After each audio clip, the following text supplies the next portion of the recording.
Early 1942. Japan seized Southeast Asia's rubber plantations, 90% of America's supply gone overnight, 6 months of rubber left, every tire, hose and gasket the war machine needed, and no way to make more. No American factory could produce synthetic rubber at scale in early 1942. The nation's entire output came from a handful of laboratory reactors, each capable of turning out only a few hundred kilograms per month, barely enough for testing, not for tires or boots. The American Rubber Research Program's own tables listed 0 commercial plants nationwide. Every pound of synthetic rubber in the country was the result of pilot experiments, not industrial runs. There were no polymerization reactors large enough to supply even a single military convoy, let alone the army and civilian demand combined. Without production hardware, no reactors, no butadiene recovery units, no dedicated mixing lines, the idea of ramping up was physically impossible. The gap between laboratory batches and the hundreds of thousands of tons needed for war was measured in entire factories, not in months or clever chemistry. The only way forward required building a synthetic rubber industry from the ground up, and fast. Synthetic rubber cost 2 to 3 times as much as natural latex in the years before the war. A 1939 New York Times report put the price gap in black and white: $4.75 per kilogram for synthetic compared to $1.80 for the natural product. The difference came from expensive feedstocks and energy-hungry processes that relied on imported chemicals and custom-built catalysts.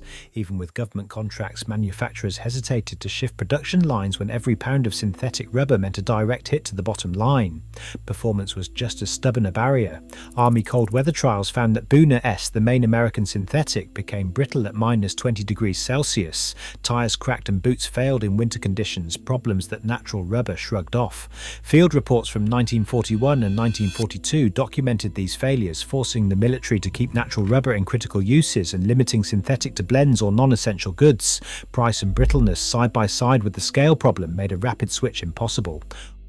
On March 23, 1942, Franklin Roosevelt signed Executive Order 9069, handing the WWII Production Board sweeping control over petroleum resources and forcing the country's largest oil companies into the synthetic rubber fight. Standard Oil, Gulf and their rivals were ordered to surrender half the capital for new plants and to pull their most closely guarded chemical patents. No exceptions, no private deals. The WPB memo spelled it out. Without full cooperation and shared technology, federal funding would vanish and the war effort would stall.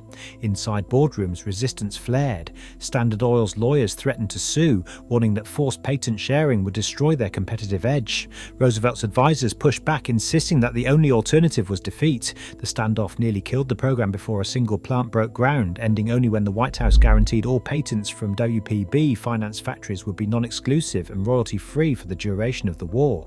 With the order signed and the patent pool in place, the mandate was clear: build or lose the war's wheels. Construction crews broke ground at Lake Charles, Louisiana on June 12, 1942. Within weeks, blueprints turned into steel skeletons and concrete poured for reactors that had never existed on American soil. Contracts for new plants were signed and executed in as little as 4 weeks, no time for delays or second guessing. The War Production Board's engineers raced to meet a hard deadline. Every factory had to be running by November 30, 1944. The target was staggering: 960,000 tons of synthetic rubber per year, backed by $750 million in federal and corporate funds. As the factories rose, ordinary Americans were drawn into the crisis. On July 1, 1942, the Office of Price Administration issued the first coupon books for rubber goods. Tires, boots, and even garden hoses disappeared from store shelves, rationed to the bone. Posters urged families to patch old shoes and drive only when essential. Stories spread of neighbors trading coupons or lining up before dawn for a single pair of rubber soles. The home front learned to stretch every scrap while the nation's largest industrial build raced the calendar. Each day shaved from a construction schedule meant one day closer to keeping trucks rolling and planes in the air. In April 1944, the War Production Board Bulletin reported 250,000 tons of synthetic rubber produced, enough to finally meet the country's total wartime demand. For the first time since the crisis began, the numbers matched the need. Factory schedules, once measured in frantic weeks, now delivered a steady supply for both military convoys and the home front. The relentless pace, the ration books, the patching and waiting all gave way to a sense of collective relief. The breakthrough was unmistakable. America's synthetic rubber program had closed the gap, and the war machine could keep rolling. The proof came in a single Army telegram. On May 10, 1944, the Quartermaster Corps cleared B.F. Goodrich's GRS rubber for use in combat vehicle tires. The chemist's internal memo, stamped just weeks earlier, recorded tensile strengths hitting 7 megapascals, matching the military's toughest standard. Within days, shipments left Akron for the European front. For the first time, synthetic rubber rolled into battle, passing from the hands of factory workers to the wheels of army trucks and tanks. Industrial self-reliance isn't just history, it's an open question. As global supply chains tighten again, America's synthetic rubber gamble still echoes. How prepared are we for the next sudden cut-off?